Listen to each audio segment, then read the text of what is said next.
नमस्कार साथियों हमने पिछली क्लास में डिस्कस किया था राजनीति में अलग अलग जो विचारकों के बारे में, जिसमें हम महात्मा गांधी को डिस्कस कर रहे थे कि राजनीतिक सिद्धांतों में महात्मा गांधी का क्या योगदान था। साथियों, आप जैसे जानते हैं कि एक बहुत महान राजनीतिक विचारक भी रहे हैं, दार्शनिक भी रहे हैं, समाज सेवी भी रहे हैं और राष्ट्रवादी क्रांतिकारी नेता भी रहे हैं। तो महात्मा गांधी जी ने बहुत बड़े बड़े यहाँ पे क्या है योगदान राष्ट्रीय आंदोलनों को लेकर के दिए हैं। लेकिन अगर हम उसकी रूपरेखा यहाँ पे राजनीति में प्रयोग करके देखेंगे तो हमें समझ में आएगा कि राजनीति में भी इन्होंने कुछ ऐसे सिद्धांत दिए हैं जिस वजह से ये वाकई एक सफल राष्ट्रवादी आंदोलन बन के सामने दुनिया के सामने आए हैं। तो अगर मैं उनकी कुछ बातें आपको बताऊं तो आप यहाँ पे समझ पाएंगे कि वाकई राजनीतिक रूप से गांधी जी किस तरीके से किस बात को लेकर के क्या सोचते थे। अगर हम उनकी बात करें यहाँ पे राजनीति में धर्मनिरपेक्षता को लेकर के, राजनीति में उनके साधन साध्य को लेकर के, राजनीति में सर्वोदय को लेकर के, राजनीति में अहिंसा को लेकर के, सत्याग्रह को लेकर के, सविनय अवज्ञा को लेकर के, वो किस अप्रोच में क्या बातें मानते थे, क्या बातें नहीं मानते थे, धर्म जाति वर्ग इन सब को लेकर के उनके क्या विचार रहे हैं, हम उनको समझेंगे। पहले हम राजनीतिक तौर पे समझते हैं कि गांधी जी के जो राजनीतिक विचार हैं हर एक समाज के आयाम पर, हर एक समाज के दायरे पर, हर एक समाज के वर्ग पर और अलग अलग जो परिप्रेक्ष्य राजनीतिक रूप से और भी देखने को मिलते हैं, चाहे शासन प्रशासन हो, चाहे राज्य हो, चाहे हमारी जो राज्य व्यवस्था हो, उसमें किस प्रकार की यहाँ पे गांधी जी के विचार थे उनको समझेंगे। तो सबसे पहले आप लोगों को यहाँ पे स्क्रीन में दिख रहा होगा कि राजनीतिक विचार और उनके सिद्धांतों का वर्णन किसके, ये हम गांधी जी के सिद्धांतों की बात कर रहे हैं तो गांधी जी के सिद्धांतों का यहाँ पे बात करेंगे। सबसे पहले यहाँ पे देखेंगे राजनीति और धर्म का संबंध। अगर मैं आपसे बोलूं गांधी जी राजनीति को धर्म से जोड़ते हैं, है ना, तो आप बोलोगे सर गांधी जी तो एक धर्मनिरपेक्ष बातें करते हैं, गांधी जी तो एक धर्म के जो है अनुयायी तो हैं लेकिन धर्मनिरपेक्ष की बातें करते हैं, निरपेक्षता की बातें करते हैं, और यहाँ पे जो उनकी जो विचार है वो किस तरीके से धर्म से जुड़े हुए हैं, इसको हमें बताइए जरा। धर्मनिरपेक्षता की बात उनके अंदर थी या नहीं थी, इस चीज को लेकर के क्लियर हो जाएगा तो हमें यहाँ पे स्पष्टता आ जाएगी कि वाकई असिस्टेंट प्रोफेसर में हमें किस तरीके से यहाँ पे आंसर देना है, या इंटरव्यू में आपसे पूछा जाएगा तो हम क्या बोलेंगे। तो अगर आपसे धर्मनिरपेक्षता या धर्म को लेकर के गांधी जी के विचार पूछे जा रहे हैं तो आपको यहाँ पे सटीक तौर पे नहीं कहना है कि गांधी जी धर्म के पक्षधर थे पूरी तरीके से और गांधी जी धर्म के खिलाफ थे। ठीक है, करेक्ट, बिल्कुल हम ये नहीं कह पाएंगे कि 100% गांधी जी धार्मिक थे या 100% गांधी जी नास्तिक थे। धार्मिक नास्तिक जैसी भी एक जो एक्सट्रीम पॉइंट है, एक्सट्रीम बिंदु है, उन पे नहीं थे, वो बैलेंस थे, वो मध्यम मार्गी थे, वो संतुलित अवस्था में थे, वो समन्वित अवस्था में थे। तो सबसे पहले हमारी बात ये होना चाहिए गांधी जी का जो धार्मिक चीजों को लेकर के विचार था वो कैसा था, संतुलित था, समन्वित था। अब हम यहाँ पे देखेंगे कि गांधी जी जो है पश्चिम में मैकियावेली ने कहा था, गांधी जी आप कहीं ना कहीं यहाँ पे लिंक कर सकते हो, मैकियावेली ने कहा था कि राजनीति और नैतिकता का कोई मेल नहीं है, लेकिन गांधी जी ने इसे पूरी तरीके से खारिज किया कि धार्मिकता जो है कहीं ना कहीं राजनीति में होती है। राजनीति तभी कहीं ना कहीं नैतिकता की तरफ जा पाती है जब उसमें धर्म का कहीं ना कहीं क्या होता है, जुड़ाव होता है, धर्म का यहाँ पे कहीं ना कहीं उसमें योगदान होता है। अगर एक राजा धार्मिक रूप से काम नहीं करेगा, धर्म के यहाँ पे मूल्यों को तत्वों को यहाँ पे लेकर के नहीं चलेगा, तो हम कैसे उसको एक सफल राजा का यहाँ पे टाइटल देंगे, टैग देंगे। एक धर्म ही राजा को सिखाता है कि उसको किस अप्रोच में, किस दिशा में अपनी प्रजा का कल्याण करना है। वहां पे अगर उसके साथ धर्म नहीं चलेगा, साथ साथ धर्म की सत्ता साथ साथ नहीं चलेगी, तो वो निरंकुश हो जाएगा। तो इस तरीके से गांधी जी सोचते थे। वो कहते थे धर्म विहीन राजनीति मृत्यु जाल के समान है, क्योंकि ये आत्मा का हनन करती है। जिस प्रकार से राज्य की आत्मा कहीं ना कहीं क्या होती है, राज्य की आत्मा क्या होती है, राज्य की आत्मा होती है शासन, सुशासन। एक राज्य अच्छे से शासन सुशासन तभी दे पाता है जब उसकी आत्मा क्या हो, नैतिकता से आधारित हो। मतलब अगर मुझे शासन में सुशासन देना है, अच्छा शासन देना है, तो मुझे अपनी आत्मा यानी सुशासन को बहुत अच्छे से क्या करना पड़ेगा, नैतिकता की तरफ ले जाना पड़ेगा। तो वैसी है कि अगर धर्म में भी हमें अगर बहुत अच्छे तरीके हम कहें तो राज्य में अच्छे तरीके से हमें सफल होना है तो हमें शासन अच्छा देना पड़ेगा। वैसे ही हमें अगर यहाँ पे एक बहुत सटीक तरीके से जो है राजनीति को आगे बढ़ाना है तो राजनीति को हमें धर्म के आधार पे चलाना पड़ेगा, राजनीति को। ठीक है, तो राजनीति को हमें धर्म के आधार पे चलाना पड़ेगा। हमें राजनीति में धर्म को अगर हमने अलग कर दिया तो मृत्यु जाल के समान है, मतलब वो मरने के समान है, क्योंकि यहाँ पे क्या है, धर्म नहीं होगा तो लोगों के अंदर नैतिकता नहीं होगी, नैतिकता यानी मूल्य नहीं होंगे, मूल्य नहीं होंगे तो उनके अंदर एक पाश्विक प्रवृत्ति का जन्म होता है, पाश्विक प्रवृत्ति का। वो एक दूसरे को लूटने मारने पीटने या फिर शोषण करने का एक जो प्रवृत्ति है वो पैदा कर लेते हैं। वो पैदा होने से इंसान जीवित होना उसका कहीं न कहीं जो है लंबे समय तक असंभव हो जाता है। इंसान लंबे समय तक जो जीवन यापन है वो नहीं कर पाएगा। जंगल राज की व्यवस्था आ जाएगी, साथ मत्स्य न्याय की व्यवस्था आ जाएगी। तो ये कहने की बात है यहाँ पे। यहाँ धर्म का मतलब यहाँ पे हिंदू मुस्लिम नहीं होता है। ये बात मैं समझाना चाहता था कि गांधी जी सीधे वो उस धर्म की बात नहीं कर रहे हैं जिस धर्म को हम सब सोचते हैं। तो यहाँ पे वो धर्मनिरपेक्ष है। यहाँ पे वो धर्मनिरपेक्ष हैं। वो हिंदू मुस्लिम धर्म की बात नहीं कर रहे हैं, बल्कि वो नैतिक मूल्यों वाले धर्म की बात कर रहे हैं। ये बात आप दिमाग में रखो। तो आपको अगर एग्जाम में या इंटरव्यू में भी कितना भी पूछे कि धार्मिक थे, तो बिल्कुल हम कहेंगे धार्मिक थे। पूछा जाए धर्मनिरपेक्ष थे, तो बिल्कुल कहेंगे धर्मनिरपेक्ष थे। कहेंगे अगर कि धर्म का उनका मतलब क्या था, तो हिंदू मुस्लिम था, नहीं। उनके धर्म का मतलब यहाँ पे क्या था, नैतिक मूल्य, मोरल वैल्यूज थी। मोरल वैल्यूज अगर एक व्यक्ति फॉलो कर रहा है, सत्य को फॉलो कर रहा है, अहिंसा को फॉलो कर रहा है, दया भावना को रख रहा है, तो हम कहेंगे डेफिनेटली कि वो व्यक्ति क्या है, वो व्यक्ति वाकई एक अच्छा धार्मिक व्यक्ति है। अगर इसके बाद आगे बात आ जाए, राजनीतिक सत्ता पाने का खेल नहीं है बल्कि जनसेवा का माध्यम होना चाहिए। उनका हमेशा कहना था कि हर एक व्यक्ति को बाकी लोगों की सेवा करना है तो उसको राजनीति का सहारा लेना चाहिए। जनता की सेवा करना मुख्य उसका क्या है, उद्देश्य है, साध्य है। उसने उसका सहारा किस में लिया, राजनीति का सहारा लिया। एक अगर लक्ष्य तक जाना है तो आपने सहारा किसका लिया, साध्य का सहारा लिया। अगर आपको जनता की सेवा करना आपका लक्ष्य है तो आपने सहारा किसका लिया, राजनीति का सहारा लिया। अब ऐसे में लोग राजनीति को ही लक्ष्य बना लेते हैं, राजनीति में सत्ता को पाने को ही, अपनी कुर्सी को ही अपना लक्ष्य बना लेते हैं, जबकि ये कहीं ना कहीं बहुत ही गलत, बहुत ही निकृष्ट प्रवृत्ति का एक सोच होता है, एक निकृष्ट प्रवृत्ति की आदत होती है। आज के वर्तमान नेता देखो आप लोग कर क्या रहे हैं, उनको सत्ता प्यारी है, उनको कुर्सी प्यारी है, लेकिन वो ये नहीं समझ रहे हैं आखिर मुझे कुर्सी मिल क्यों रही है, ये मुझे सत्ता मिल क्यों रही है, मुझे मेरा मुख्य काम क्या है, मेरा मुख्य काम है सत्ता के मैं जा करके सेवा करना जनता की। तो ये बात लोगों के दिमाग में, नेताओं के दिमाग में अब नहीं है, अब नहीं बची है। जबकि यहाँ पे गांधी जी के विचार इस प्रकार के हैं कि सत्ता पाना यहाँ पे जनता की सेवा करने का यहाँ पे एक साध्य, एक तरीका, मीन्स है यहाँ पे। ये हमें यहाँ पे अंडरस्टैंडिंग होना चाहिए। इसके बाद अगर हम आगे बढ़े राजनीति और धर्म को लेकर के, अगर आपकी बातें यहाँ पे समझ में आपको आ गई होंगी तो आप यहाँ पे क्लियर हो गए होंगे कि हाँ, गांधी जी को हम निष्कर्षता कहेंगे कि गांधी जी जो है वो किस तरीके से, माफ कीजिएगा यहाँ पे, क्या गांधी जी धार्मिक है, बिल्कुल कहेंगे धार्मिक है, लेकिन वो धार्मिकता की परिभाषा अलग है। वो हिंदू मुस्लिम की बात नहीं कर रहे हैं, ठीक है, वो हिंदू या मुस्लिम होने की बात नहीं कर रहे हैं। यहाँ पे किसकी बात हो रही है, तो गांधी जी फिर क्या धर्मनिरपेक्ष हैं क्या, फिर बिल्कुल धर्मनिरपेक्ष कहेंगे, ठीक है, धर्मनिरपेक्ष कहेंगे उनको, बिल्कुल धर्मनिरपेक्ष कहेंगे, यानी वो सभी धर्मों को समान भाव से देख रहे हैं। तो हम कहेंगे सर्वधर्म संभाव वाली बात है, ठीक है, सर्वधर्म संभाव, सर्वधर्म संभाव वाली बात है उनके अंदर, ठीक है, संभाव। फिर से लिख देता हूं यहाँ पे, सर्व धर्म संभाव, ठीक है। तो सर्वधर्म संभाव वाली बात उनके अंदर देखने को मिलती है। अगर गांधी जी के बारे में ये पूछा गया जाए कि फिर वो जब धार्मिक थे, धार्मिक होने के साथ साथ वो धर्मनिरपेक्ष भी थे, तो किस तरीके से धर्मनिरपेक्ष थे वो, धर्मनिरपेक्षता उनकी, उनकी अलग तरीके की धर्मनिरपेक्षता थी। वो धर्मनिरपेक्षता की बात जब करते हैं ना, तो उसमें ये नहीं है कि यहाँ पे वो धर्म को दूर दूर कर रहे हैं अपने से, वो धर्म को सबको साथ लेकर के धर्मनिरपेक्षता निभाना चाहते हैं। तो इसी को बोला जाता है पॉजिटिव और एक सकारात्मक धर्मनिरपेक्षता। एक धर्मनिरपेक्षता होती है कि सभी धर्म को अपने से दूर कर दो, अलग कर दो, वो धर्मनिरपेक्षता की बात नहीं कर रहे हैं हम यहाँ पे। एक धर्मनिरपेक्षता होती है सकारात्मक ढंग वाली धर्मनिरपेक्षता। तो धर्मनिरपेक्षता का यहाँ पे कौन सा रूप जो है गांधी जी के द्वारा फॉलो किया जाता है, धर्मनिरपेक्षता में आपको पता होगा दो रूप होते हैं, आपने पढ़ा होगा, पढ़ना चाहिए, नहीं है पता तो पढ़ लो। यहाँ पे धर्मनिरपेक्षता का एक सकारात्मक रूप होता है, सकारात्मक स्वरूप होता है, और एक नकारात्मक स्वरूप होता है, ठीक है। तो नकारात्मक और सकारात्मक स्वरूपों में जो गांधी जी फॉलो करते थे वो सकारात्मक फॉलो करते। सकारात्मक मतलब ये होता है कि यहाँ पर जो है सभी धर्म मेरे लिए बराबर है, मैं सबको मानता हूं, मैं किसी के खिलाफ यहाँ पे नहीं हूं, मैं किसी को यहाँ पे निकृष्ट नजरों से नहीं देखता हूं, मैं सबको समान नजरों से देखता हूं, मैं सबकी बराबर तरीके से इज्जत करता हूं। चाहे मुस्लिम व्यक्ति मुझसे मिलने आएगा और हिंदू भी आएगा तो मैं बराबर दोनों को साथ में एक साथ बैठाऊंगा, एक ही स्तर पे बैठाऊंगा। मैं ऐसा नहीं हिंदू को ऊपर बैठाऊं, मुस्लिम को नीचे बैठाऊं, ईसाई वाले को और नीचे बैठाऊं, ऐसा नहीं होगा मेरे साथ।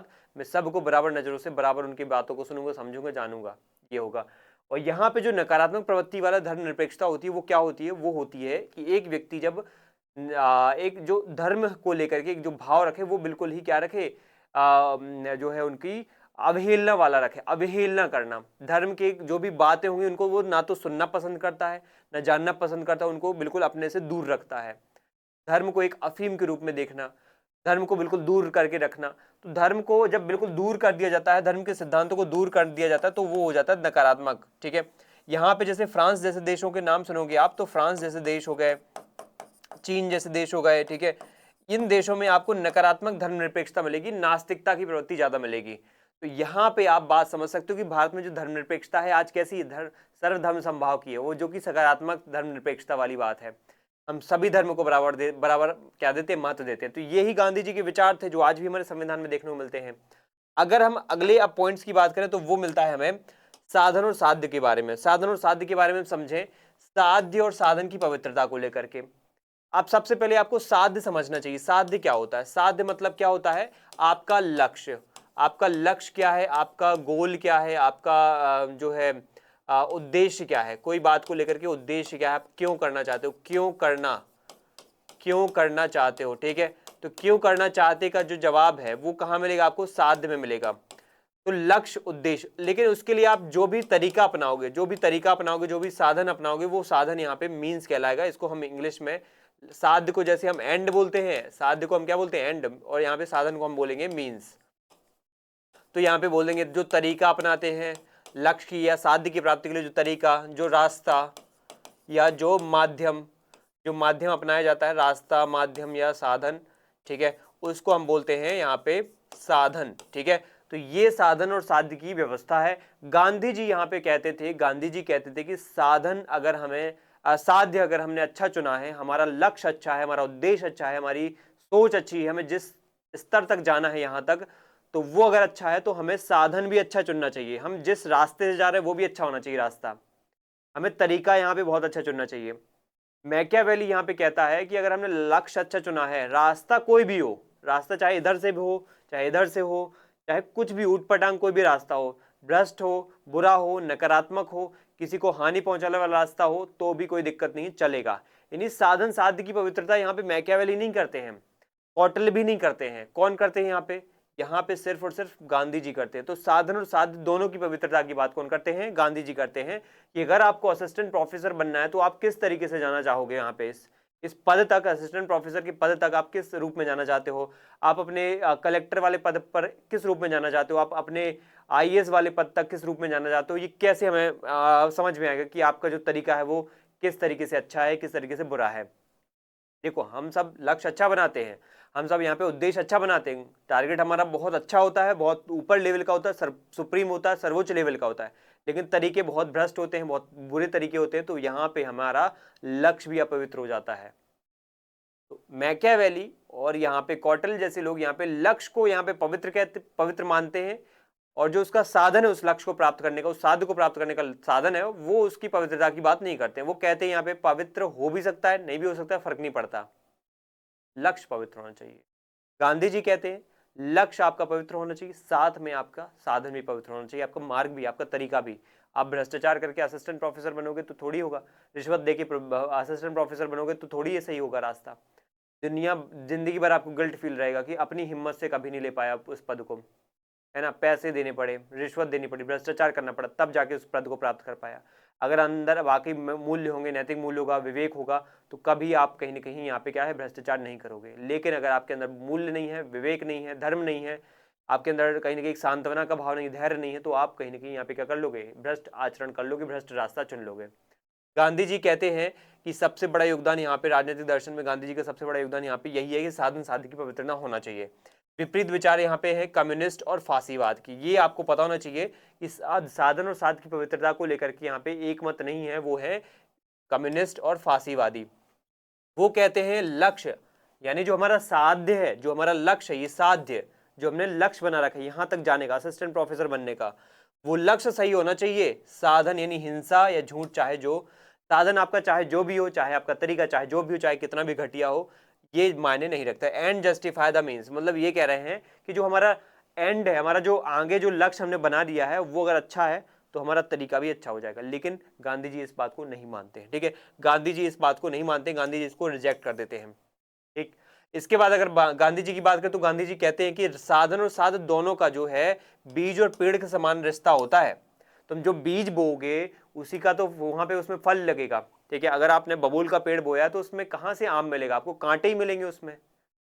तो आप जिस रास्ते को चुनोगे आपको फल भी उसी प्रकार से घटिया मिलेगा। अहिंसा का रास्ता चुनोगे तो आपको शांतिपूर्वक तरीके से आपको एक अच्छा राज्य मिल जाएगा। इसीलिए गांधी जी अहिंसा का रास्ता चुनते थे।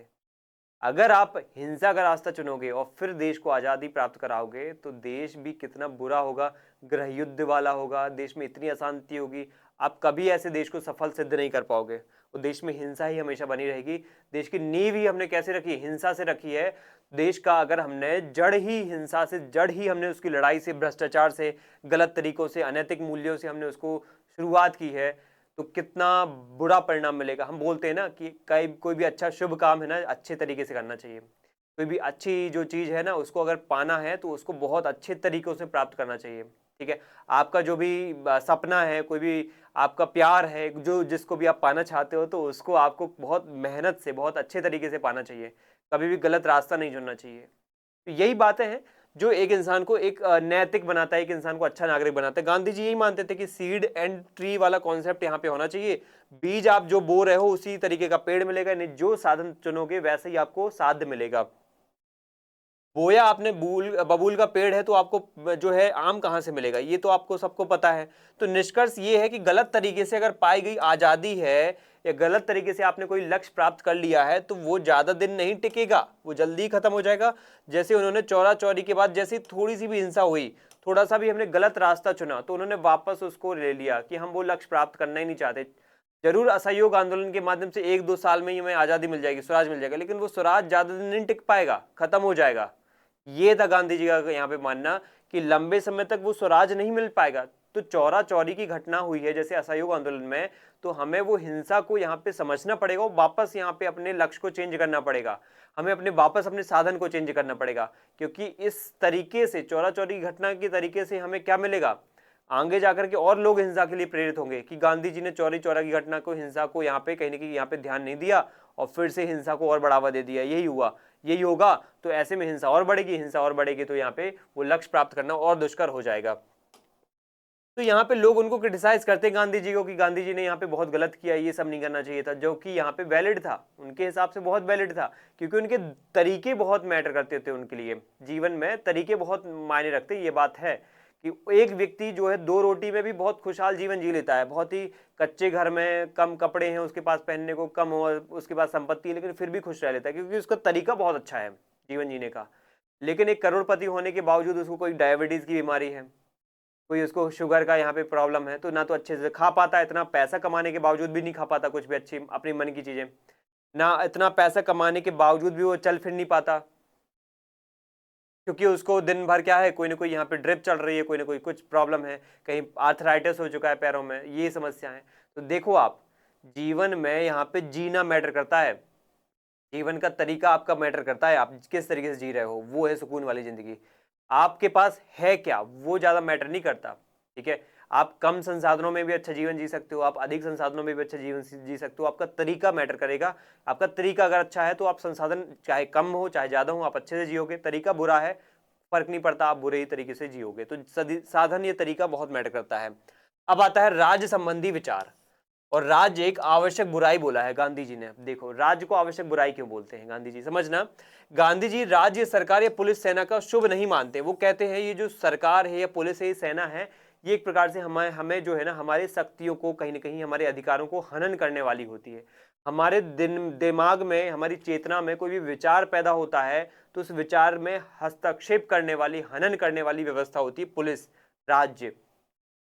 दार्शनिक अराजकतावाद वाली बात कर देते हैं, इसलिए कह देते हैं कि इनको होना ही नहीं चाहिए, ना तो राज्य होना चाहिए, ना पुलिस होना चाहिए, ना तो ये सेना जैसी व्यवस्था होना चाहिए। तो फिर क्या होना चाहिए? दार्शनिक अराजकता के माध्यम से, अराजकतावाद के माध्यम से गांधी जी कहते हैं कि अगर पुलिस सरकार नहीं होगी तो क्या होगी, फिर कैसे हमारा शासन संचालन चलेगा। ये कहते हैं कि अगर हमने कहीं ना कहीं यहाँ पे राज्य को रखा तो राज्य क्या करेगा, नियंत्रण को बढ़ाएगा, और नियंत्रण कहीं ना कहीं क्या करेगा, राज्य क्या करेगा, नियंत्रण बढ़ाएगा। तो नियंत्रण को हम ज्यादा जब देखते हैं तो हिंसा बढ़ती है। राज्य क्या करता है, नियंत्रण के माध्यम से हिंसा को बढ़ावा देता है, और हिंसा कहीं ना कहीं आगे जाकर के बहुत ही बुरी होती है। हिंसा का अगर हम तरीका नियंत्रण में यूज करेंगे, क्योंकि पुलिस, सेना या राज्य मेन तो हिंसा पे ही आधारित होता है, ये नियंत्रण पे आधारित होता है, और ये जब इस तरीके से काम करेंगे, इस तरीके से शासन संचालन करेंगे, तो क्या वो राजनीति अच्छी होगी? क्या वो राजनीति बिल्कुल खराब होगी। तो ऐसे में वो राजनीति ही ना हो, वो राजनीति को करने वाला राज्य ही ना हो, वो राज्य को खत्म करो, वो राजनीति को खत्म करो जो नियंत्रण स्थापित करे लोगों पर, जो लोगों को हिंसात्मक ढंग से आगे बढ़ाएं। ठीक है, तो ऐसे वो अराजकतावाद की बात करते हैं और अराजकतावादी हो जाते हैं। लेकिन एक और बात, अब ज्यादातर लोग यहाँ पे इतना पढ़ के आगे निकल जाते हो, यहाँ पे गांधी जी को बुरा भला बोलते रहते अराजकतावादी हैं, लेकिन वो अराजकतावादी तो हैं, लेकिन किस तरीके से है वो अराजकतावादी, ये भी तो समझना जरूरी है। अराजकतावादी नॉर्मल अराजकतावादी नहीं, दार्शनिक अराजकतावादी है, कि एक व्यक्ति को यहाँ पे दार्शनिक बनना पड़ेगा, लेकिन कंडीशन उन्होंने दार्शनिक होने की रखी है, शर्त रखी है। क्या? एक व्यक्ति को यहाँ पे शर्तें यहाँ पे मुख्य रूप से दार्शनिक होने की रखी हैं, कि दार्शनिक में मतलब ये है उसको मूल्यों से यहाँ पे योग्य होना चाहिए, युक्त होना चाहिए, उस व्यक्ति को या उस समाज को, उस राष्ट्र को, उस राज्य को यहाँ पे मूल्यों से युक्त होना चाहिए, तभी वहां पे अराजकता आ सकती है, या आने की संभावना सबसे ज्यादा है, वही यहाँ पे सफल सिद्ध होगा। तो यहाँ पे वो कहते हैं कि दार्शनिक अराजकता वे मानते हैं कि राज्य हिंसा का संगठित रूप है, राज्य देखो कारण है हिंसा का नियंत्रण करके करता है वो, और व्यक्ति की तो आत्मा होती है पर राज्य का बिना आत्मा वाली मशीन है। वो कहते हैं कि व्यक्ति की तो आत्मा होती है लेकिन राज्य की आत्मा नहीं होती है, वो सिर्फ नियंत्रण करना जानता है और नियंत्रण के लिए वो हिंसा का भी प्रयोग करता है। आदर्श स्थिति के लिए वो कहते हैं कि अगर एक व्यक्ति को क्या करना है, एक दार्शनिक अराजकतावाद की तरफ जाना है, तो उसको एक आदर्श स्थिति का पैदा करना पड़ेगा। वो आदर्श स्थिति है राज्यविहीन लोकतंत्र। सबसे पहले क्या करना पड़ेगा उसको? राज्यविहीन लोकतंत्र, मतलब एक राज्य व्यवस्था नहीं होगी फिर भी एक लोकतंत्र देखने को मिलेगा। इसको बोलते हैं स्टेटलेस डेमोक्रेसी, जहां लोग इतने नैतिक, इतने आदर्शवादी हो जाते हैं, जहां लोग इतने नैतिक मूल्य से भर जाते हैं कि पुलिस की ही उनको जरूरत ना पड़े। घर में हर एक व्यक्ति अपने जो है दरवाजे खोल के रखे, उसको पता है कि कोई एक दूसरे के घर में चोरी नहीं करेगा, कोई भी कुछ भी किसी का सामान उपयोग कर रहा है तो किसी को कोई बुराई भी नहीं है, क्योंकि यहाँ पे सभी लोग एक दूसरे की भलाई, अपने स्वार्थ की बात नहीं करते, एक दूसरे की भलाई की काम करते हैं, क्योंकि वो सभी के सब कैसे हो चुके हैं? नैतिक हो चुके हैं, आदर्शवादी हो चुके हैं। और ये कब होंगे? जब वो अपनी चेतना को समझेंगे, जब वो यहाँ पे साधन और साध्य की पवित्रता को समझेंगे, तब जाके वो इंसान क्या हो जाएगा? यहाँ पे नैतिक हो पाएगा। अब जब एक व्यक्ति अपने साधन और साध्य की पवित्रता को समझता है, तो उसका जो भी दुनिया में जब वो पैदा होगा, जैसे मान लो एक व्यक्ति पैदा हुआ, उसने कोई लक्ष्य बनाया अपना जीवन, जैसे उसने शुरुआत में पैदा हुआ, उसने अपने आप का विकास किया, बड़ा हुआ, शिक्षा दीक्षा ली, उसने नौकरी पाने का लक्ष्य बनाया, साध्य बनाया, तो उसके लिए अगर वो गलत रास्ते चुनेगा तो ऐसे में जरूरत पड़ेगी हमें राज्य की। लेकिन व्यक्ति इतना आदर्शवादी है कि वो हमेशा सही रास्ता चुनता है, हमेशा सही लक्ष्य बनाता है और सही तरीके से उसको प्राप्त भी करता है, उसका तरीका भी सही है, साधन भी सही है। तो ऐसे में अगर हर व्यक्ति इसी तरीके की अप्रोच करेगा तो एक दूसरे को ठेस ही नहीं पहुंचेगी, ठेस नहीं पहुंचेगी, तो हमें पुलिस की आवश्यकता क्यों? हमें राज्य की आवश्यकता क्यों? राज्य को ही खत्म करो ना, वो अनावश्यक एक बुराई के रूप में काम कर रहा है। तो उन्होंने प्रबुद्ध अराजकतावाद की बात बोली है, प्रबुद्ध होना चाहिए। ऐसे में एनलाइटन एनार्की होना चाहिए। एनलाइटन एनार्की मतलब जब राज्य तभी खत्म करो जब लोग एनलाइटन हो जाएं, प्रबुद्ध हो जाएं, इतने इतने बुद्धिवान हो जाएं, इतने बुद्धिशाली हो जाएं कि उनको जो भी लक्ष्य प्राप्त करना है उसमें तरीके भी अच्छे वो चुने। इतनी प्रबुद्धता चाहिए ऐसे लोगों में। अगर लोगों में थोड़ी प्रबुद्धता कम हुई तो ऐसे में वो राज्य जो है ना बहुत ही खतरनाक भी बन सकता है फिर। तो व्यवहारिक रूप से अगर हम देखें तो यहाँ पे विचार उनका कहने की कोशिश वो कर रहे हैं कि अभी लोग इतने आदर्श नहीं है, मतलब माफ कीजिएगा, व्यवहारिक विचार में अगर हम देखें यहाँ पे गांधी जी वही कहना चाहते हैं, उनके व्यवहारिक रूप से ये है कि गांधी जी अगर राज्य चाहते हैं तो गांधी जी अगर राज्य की बात कर रहे हैं तो राज्य की बात इसलिए कर रहे हैं क्योंकि राज्य कहीं ना कहीं इसलिए जरूरी हो जाता है। गांधी जी राज्य की बात करते हैं इसलिए जरूरी हो जाता है कि अगर राज्य नहीं होगा तो ये जो अराजकता वाली व्यवस्था है ये नहीं आ पाएगी। तो इसलिए पहले राज्य होना जरूरी है जो सुनिश्चित कर दे, इंश्योर कर दे कि कैसे हमारे देश में अलग अलग व्यवस्थाएं जो है संचालित होंगी आगे जा करके। तो इसलिए राज्य होना जरूरी है, इसीलिए फिर राम राज्य की संकल्पना आती है। फिर गांधी जी अगर राज्य की बात भी करेंगे कि राज्य होना भी चाहिए तो वो कैसा होना चाहिए? राम राज्य जैसा होना चाहिए। लेकिन आगे जाकर के यही राम राज्य फिर धीरे धीरे अपने आप को क्या करेगा? अराजकतावाद की तरफ ले जाएगा। यहाँ पे इसी राम राज्य की बदौलत ही इंसान क्या बनेगा? दार्शनिक बनेगा, प्रबुद्ध बनेगा, और प्रबुद्धता की स्थिति में ही वो कहीं कहीं फिर अराजकता की तरफ चला जाएगा। अब व्यवहारिक तौर पे हम समझे कि चूंकि सभी लोग अभी इतने आदर्श नहीं है इसलिए राज्य को होना जरूरी है, लेकिन वे न्यूनतम राज्य मिनिमल स्टेट के समर्थक थे।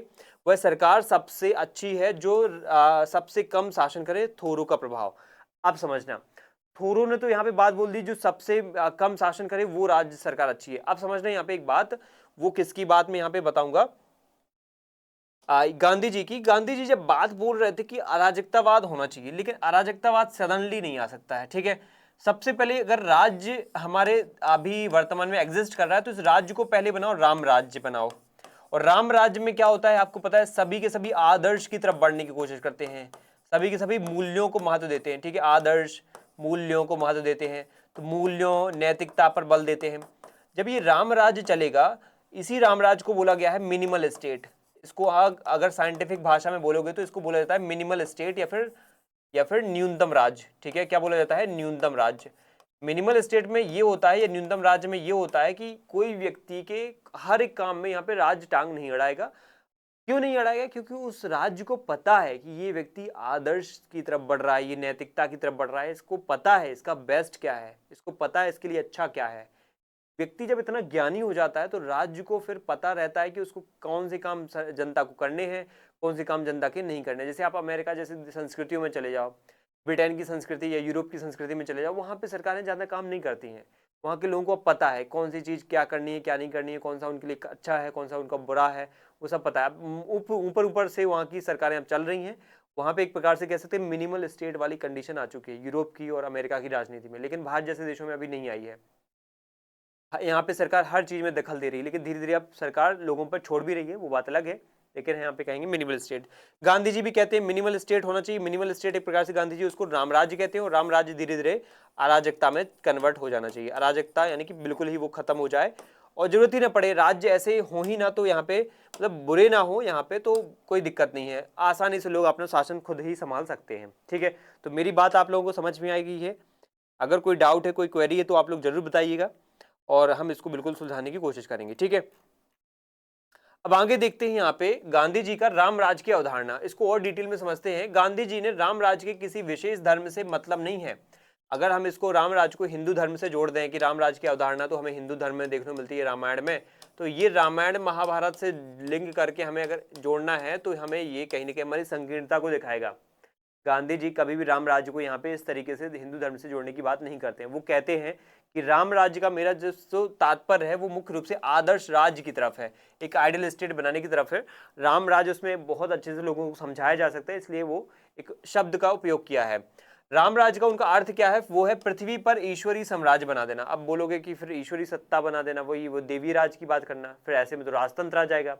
नहीं, वो कहते हैं कि kingdom of God on earth, कि धरती पर भगवान के द्वारा, जैसे एक भगवान अपनी प्रजा के लिए, अपने देश के भगवान, उनकी जो भी जिस क्षेत्र में भी भगवान कहीं ना कहीं शासन करते होंगे तो अपनी प्रजा को कितना सुखी रखते होंगे, क्योंकि वो भगवान है। वैसे एक राज्य भी ऐसा बन सकता है फ्यूचर में कि वो अपनी प्रजा को बहुत ही अच्छे तरीके से शासन संचालन दे सकता है। वो अपने आप को इतना आदर्श बना ले, इतना आदर्श बना ले कि लगे ही ना कि राज्य नाम की कोई संस्था है। जब लगे ही ना राज्य नाम की कोई संस्था तो क्या होगा, फिर अराजकतावाद जैसी व्यवस्था सामने आएगी, ठीक है। तो राज्य महसूस ना हो कि हमारे ऊपर कोई राज कर रहा है। जब हमें महसूस होता है कि हमारे ऊपर कोई राज कर रहा है, कोई शासन कर रहा है, तो हमारे लिए वो नियंत्रणकारी हो जाता है, हम बाध्य महसूस करते हैं, जो कि सही नहीं है एक व्यक्ति के विकास के लिए। तो विशेषता हम कहेंगे पूर्णतः अहिंसात्मक होना चाहिए उनका राम राज्य होगा ही, और गरीबों और अमीरों को समाप्त करता है। ये अमीरी के बीच में जो एक खाई है उसको समान न्याय देने की बात करता है, खाई खत्म करने की बात करता है। सत्ता का विकेंद्रीकरण करता है। सत्ता का विकेंद्रीकरण यानी कि एक जगह शासन सत्ता एक केंद्रीकृत ना हो जाए, सत्ता में सभी को बराबर अधिकार मिले, बराबर यहाँ पे पावर मिले, सब अपने अपने तरीके से शासन को बढ़ाएं। और सबसे अच्छी बात है स्वराज को लाएं। और स्वराज को आप किस रूप में ला सकते हो, पंचायत के रूप में ला सकते हो। पंचायत होनी कहाँ चाहिए, वही पुराने जमाने में गांव में होना चाहिए। इसलिए उन्होंने शासन का केंद्र किनको माना है, गांधी जी ने शासन का जो केंद्र है वो किसको माना है, ग्राम पंचायत को या ग्राम सभा को माना है। किसको, ग्राम सभा को, ग्राम सभा को, ठीक है। इसको मिलना चाहिए। ग्राम सभा में सभी लोग क्या होते हैं, सभी पार्टिसिपेट, उस गांव के हर एक व्यक्ति ग्राम सभा का हिस्सा होता है। कोई चुनाव थोड़ी होता है, जैसे विधानसभा का आपको सदस्य बनना है, लोकसभा का सदस्य बनना है, राज्यसभा का सदस्य बनना है, तो चुनाव लड़ना पड़ेगा। फिर हमारे सांसद विधायक यहाँ पे विधानसभा सांसद या लोकसभा में जाएंगे। लेकिन ग्राम सभा में क्या मेंबर जो बनना पड़ता है, उसमें कोई चुनाव होता है क्या, ग्राम सभा में हर एक व्यक्ति गांव का 18 साल से जो ऊपर होता है वो सभा का मेंबर बन जाता है। तो यही बात है, इसमें हर एक व्यक्ति अपने आप का स्वराज अनुभव कर पाता है, क्योंकि उसके अनुसार फैसले लिए जा रहे हैं। फिर नैतिक बल का शासन, ना कि पुलिस के डंडे का यहाँ पे डर होना चाहिए। तो डर को खत्म करना जरूरी है। डर खत्म होगा ना तो ये वाकई मुझे फील कराता है, ये वाकई मुझे अनुभव कराता है, हाँ मेरा शासन सुशासन है, मेरा शासन क्या है, गुड गवर्नेंस वाला है। ये बातें हमें यहाँ पे क्या है पता होना चाहिए। इसके बाद आगे बात करेंगे लोकतंत्र और संसदीय प्रणाली की आलोचना को लेकर के। ठीक है, लोकतंत्र और संसदीय प्रणाली की आलोचना को लेकर के अगर हम बात करें तो यहाँ पे कुछ बातें आप समझना। अब देखो यहाँ पे लोकतंत्र को लेकर के गांधी जी के विचार क्या है, संसदीय प्रणाली को लेकर के गांधी जी के विचार क्या है। ठीक है, संसदीय प्रणाली को लेकर के बहुत ही नकारात्मक विचार है, बहुत ज्यादा ही नकारात्मक है। ठीक है, पहले दिमाग में ये रखो नकारात्मक है, और खास तौर पर नकारात्मक किसकी लेकर के, ब्रिटेन की। ठीक है, ब्रिटेन की या ब्रिटिश जो हमारी संसद है उसको लेकर के बहुत ज्यादा ही क्या है, नकारात्मक विचार है इनके। ठीक है, बहुत ज्यादा नकारात्मक है। इन्होंने अपनी पुस्तक है हिंद स्वराज नाम की किताब में, हिंद स्वराज नाम की किताब में इन्होंने अपनी कुछ बातें बताई। हिंद स्वराज नाम की किताब में कौन सी बातें बताई हैं, इसको देख लेते हैं। सत्ता को माफ कीजिएगा, हिंद स्वराज नाम की किताब में यहाँ पे बताई हैं कुछ बातें। वो बातें कौन सी हैं कि ब्रिटिश संसद की कड़ी आलोचना की है। सबसे पहले यहाँ पे हम लोकतंत्र को लेकर के कहेंगे, गांधी जी यहाँ पे लोकतंत्र को लेकर के सकारात्मक है। गांधी जी बोलते हैं लोकतंत्र को लेकर के सकारात्मक है, बट लोकतंत्र वो कैसा होना चाहिए, वो ब्रिटिश संसदीय लोकतंत्र को लेकर के बहुत, देखो संसदीय लोकतंत्र को लेकर के बहुत नकारात्मक है। ओवरऑल लोकतंत्र का जो मूल्य है, लोकतंत्र का मैं मूल रहे, मैं बेस, मेरी बात समझना, आप लोग कंफ्यूज नहीं होंगे, मेरी बात समझना। लोकतंत्र का जो मूल्य है, जो बेसिक मूल्य, जो नींव, फंडामेंटल जो वैल्यू है, उस लोकतंत्र के मूल्य को लेकर के वो क्या है, सकारात्मक है। मूल्य कि लोकतंत्र का जो मूल्य आखिर गहराई से हमें ये कह रहा है कि लोगों का शासन लोगों के पास होना चाहिए, कोई बाहरी आकर के नियंत्रण ना करे, तो ये तो अच्छी बात है। लेकिन उसमें लोकतंत्र, एक संसदीय लोकतंत्र है, वो कहीं ना कहीं घटिया प्रवृत्ति का है, वो एक बहुत ही घटिया प्रवृत्ति का है। वो कहीं ना कहीं यहाँ पे बस स्वार्थ पूर्ति करने वाला है और कुछ से ज्यादा कुछ नहीं है। तो यहाँ पे सकारात्मक तरीके से बोलते तो हैं लोकतंत्र के बारे में, लेकिन उसको मूल्य के रूप में यहाँ पे अच्छा बताते हैं, लेकिन उसमें जो संसदीय लोकतंत्र है उसकी बुराई करते हैं। आप समझते हैं कैसे बुराई करते हैं, वो समझना ये पड़ेगा कि बांझ और वेश्या से तुलना कर डालते हैं वो, बांझ और वेश्या से, कि ब्रिटिश संसद जो है वो बांझ के समान है, यानी कोई बाहर के दबाव के बिना कुछ नहीं करती है। ठीक है, कोई बाहरी दबाव के बिना वो कहीं ना कहीं कुछ नहीं कर पाती। बांझ जैसे, जिस तरीके से एक बांझ महिला होती है उसके साथ किस तरीके से जो है उसकी प्रजनन क्षमता नहीं होती है, खुद की एक प्रजनन क्षमता नहीं होती है, उसी तरीके से यहाँ पे ये कहा गया कि ब्रिटिश संसद भी कोई अपनी एक प्रोडक्टिविटी लेके नहीं चलती है, उसके अंदर एक उत्पादकता नहीं होती नई नई चीजों को पैदा करने की, नई नई अच्छी बातों को लाने की। ब्रिटिश संसद यहाँ पे क्या है, बिल्कुल फेल हो चुकी है। वेश्या से तुलना कर देते हैं कि एक बदलती रहती है और पैसे मंत्रिमंडल के अधीन है। जैसे एक वेश्या में क्या है, एक क्वालिटी होती है, एक गुण होता है कि बदलाव का।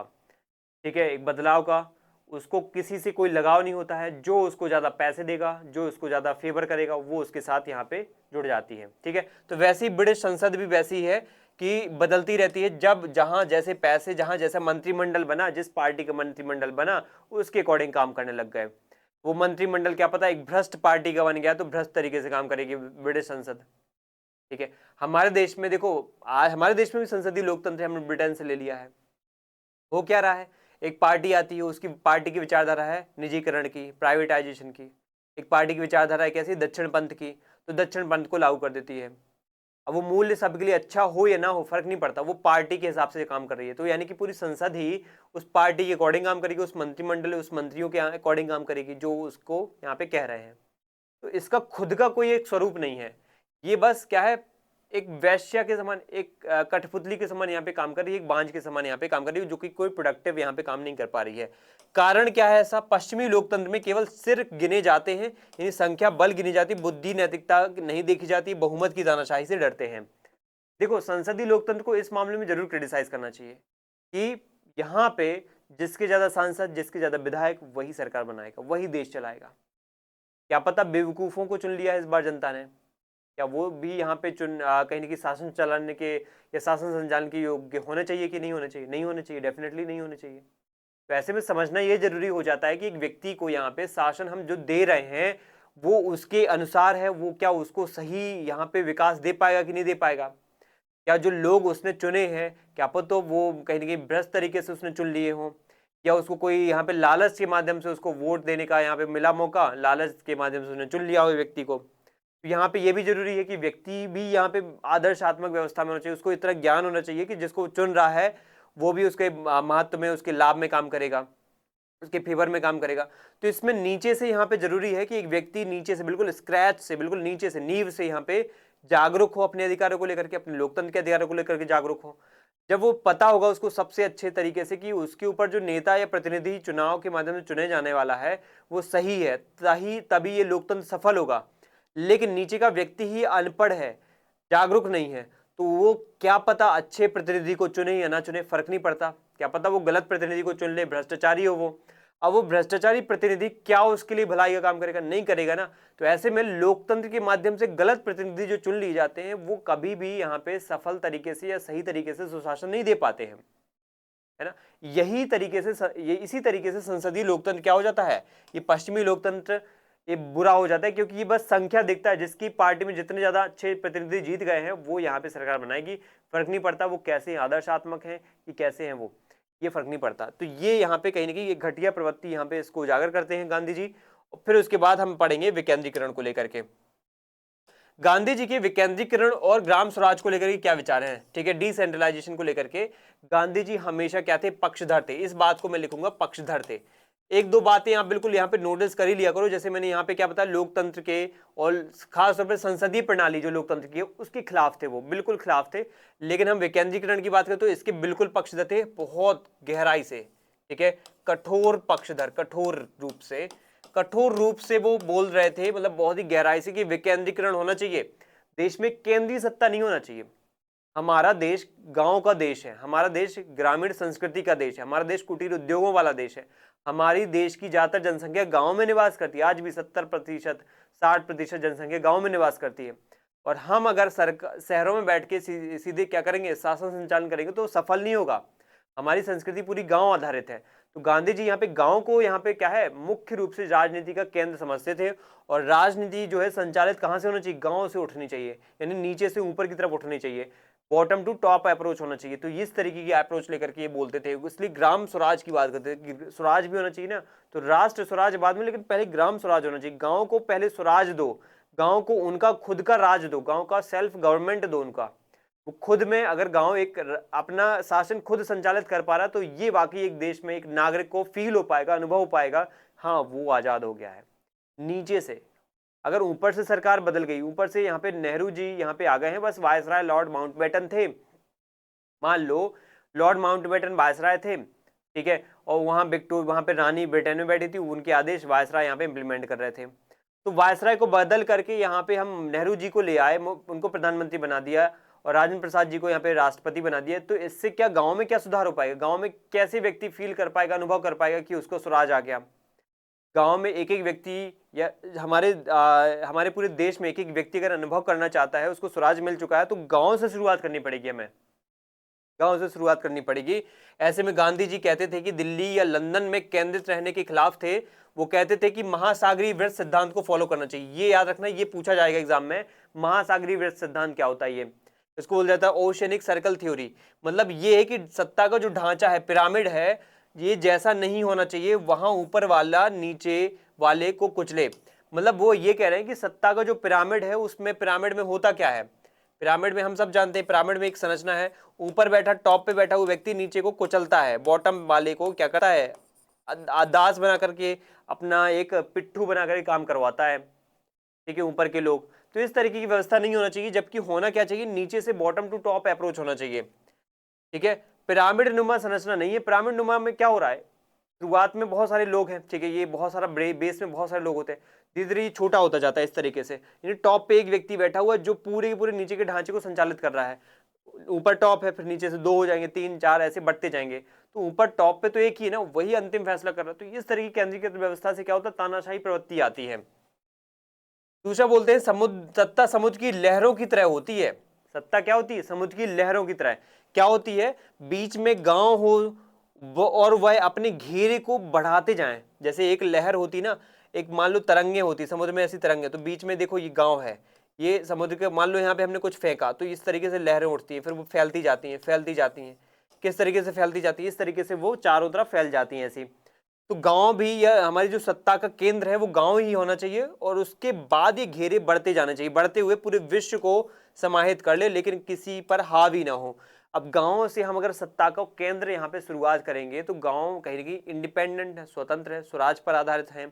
अगर वो अपने आप को स्वराज का अनुभव करा रहे हैं तो पूरे ऑटोमेटिक उस गांव से बनने वाला शहर भी स्वराज को अनुभव कर पाएगा। उस शहर को अनुभव, उस ऐसे कई सारे शहरों में अगर हमने गांव, अलग अलग शहरों के गांवों को हमने यहाँ पे क्या कर दिया, स्वराज से युक्त कर दिया, तो पूरा राज्य कहीं ना कहीं स्वराज का अनुभव कर पाएगा। ऐसे कई सारे राज्यों को हमने स्वराज दे दिया तो पूरा देश स्वराज अनुभव कर पाएगा, और देश को दे दिया तो पूरे, ऐसे कई सारे देशों को दे दिया तो पूरा विश्व स्वराज का अनुभव कर पाएगा। मुझे बताओ, ऐसे में एक व्यक्ति से स्टार्ट अगर हम स्वराज की प्राप्ति को हम शुरू करेंगे तो वाकई पूरी दुनिया स्वराज का अनुभव कर पाएगी।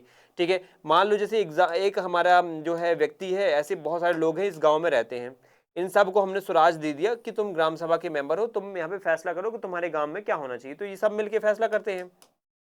अब ऐसे हजारों गांव हमने और ले लिए, ऐसे हजारों गांव ले लिए हमने, सभी गांव के हजारों लाखों लोग यहाँ पे मिल करके क्या कर रहे हैं, अब शहर का निर्माण कर रहे हैं, तो शहर पूरा का पूरा स्वराज युक्त हो जाएगा। और ऐसे हजारों शहर ले लिए तो हजारों शहर के बाद कहीं ना कहीं क्या हो जाएगा, राज्य यहाँ पे स्वराज का अनुभव कर पाएगा। ऐसे हजारों राज्यों को ले लिए तो पूरा का पूरा देश यहाँ पे, और पूरे देशों को ले लिए तो यहाँ पे विश्व यहाँ पे क्या हो जाएगा, स्वराज को अनुभव कर पाएगा। बात ये होती है, बात ये होती है, स्वराज ऐसे होना चाहिए। ठीक है, तो ये पंचायती राज व्यवस्था की आगे जाकर के नींव भी बनता है। खैर ये हमें पता होना चाहिए। अब यहाँ पे समझो यहाँ पे कि पंचायती राज व्यवस्था को लेकर के क्या कहते थे, हर गांव अपने आप में एक गणतंत्र होना चाहिए, जिसके पास अपनी पुलिस होना चाहिए, न्यास होना चाहिए और प्रशासन होना चाहिए, ट्रस्टीशिप या ट्रस्ट व्यवस्था होना चाहिए। ये न्यास होता है ट्रस्ट, जिसके पास क्या होता है, जो संपत्ति अधिकार होते हैं वो ट्रस्ट के पास होते हैं, वही अंतिम फैसला करता है संपत्ति का क्या हमें उपयोग करना है। ठीक है, तो ये व्यवस्था हमें पता चल गई। इसके बाद हम क्या करेंगे, डिस्कस करेंगे विकेंद्रीकरण के बाद हम अधिकार और कर्तव्य के बारे में। ठीक है, और बाकी इंफॉर्मेशन लेंगे फिर अगले नेक्स्ट लेक्चर में। ठीक है, चलिए अधिकार के बारे में पढ़ेंगे और कर्तव्य के बारे में। गांधी जी बोलते थे कि एक व्यक्ति को जो अधिकार मिलते हैं, अधिकारों के साथ साथ कर्तव्य भी मिलने चाहिए उसको। एक व्यक्ति का हक सिर्फ ये नहीं कि उसको अधिकार मिल जाए और कर्तव्यों का वो पालन ना करे और कर्तव्यों के प्रति वो विमुख अपनी जो है प्रवृत्ति अपनाए, उसको उन्मुख होना चाहिए, कर्तव्यों के प्रति भी उन्मुख होना चाहिए। तो अधिकारों के साथ साथ एक व्यक्ति का कर्तव्य भी निभाना भी होता है बहुत सारे, उसको चाहे सामाजिक कर्तव्य हो, चाहे राजनीतिक कर्तव्य हो, चाहे आर्थिक कर्तव्य हो। सामाजिक कर्तव्य में शिक्षा दीक्षा अपने बच्चों को देने का उनको उसका कर्तव्य है। ऐसा नहीं कि सिर्फ खुद को शिक्षा मिल गई, लेकिन आपका कर्तव्य क्या है आगे जाकर के अपनी संतान को, अपने देश के प्रति एक जो है राष्ट्र प्रेम की भावना को बढ़ावा देने के लिए आपको कुछ कई सारे नियमों का पालन करना चाहिए। तो कर्तव्यों को भी वो महत्व समझते थे, समझाते थे। राजनीति केवल अधिकारों की बात करती है, लेकिन गांधी जी ने इसे पलट दिया। उन्होंने अधिकार कर्तव्य पालन का फल है। ठीक है, अधिकार क्या होता है, कर्तव्य पालन का फल है। Right flow from duties well performed, कि राइट तभी मिलने चाहिए, राइट का जो है महत्व तभी आता है जब कर्तव्यों का पालन अच्छे से किया जाता है। कर्तव्य तुमने पालन नहीं किए और तुम चाहते हो मुझे ये राइट मिल जाए, तो ये कहीं ना कहीं एक सफल देश या सफल राज्य व्यवस्था और सफल समाज का गुण नहीं है। ये उदाहरण के लिए, यदि मैं एक नागरिक के रूप में अपने कर्तव्य सफाई ईमानदारी निभाता हूँ, आप लोगों ने पढ़ा होगा फिनिक्स आश्रम, टॉल्स्टॉय आश्रम, इन सब में वो क्या सिखाते थे, आत्मनिर्भरता का ज्ञान सिखाते थे। एक व्यक्ति को कैसे अपने आप को आत्मनिर्भर बनाना है, किसी को और का शोषण करके वो अपना विकास करे, ये थोड़ी एक व्यक्ति का जो है गुण या एक व्यक्ति का कर्तव्य ये थोड़ी होता है। यदि मैं अपने नागरिक के रूप में अपने कर्तव्य सफाई ईमानदारी से निभाता हूँ तो मुझे खुद यहाँ पे अधिकार खुद ब खुद मिल जाएंगे। अधिकारों के पीछे भागना मृग तृष्णा है। हमें लगता है कि हमें ये मिल जाए, वो अधिकार मिल जाए, समानता, स्वतंत्रता, न्याय, वो, लेकिन हम कहीं ना कहीं अपने आप से पहले न्याय करें। कैसा न्याय करें कि हमारे कर्तव्य क्या हमारे बन रहे हैं दूसरों के प्रति, वो निभाएं।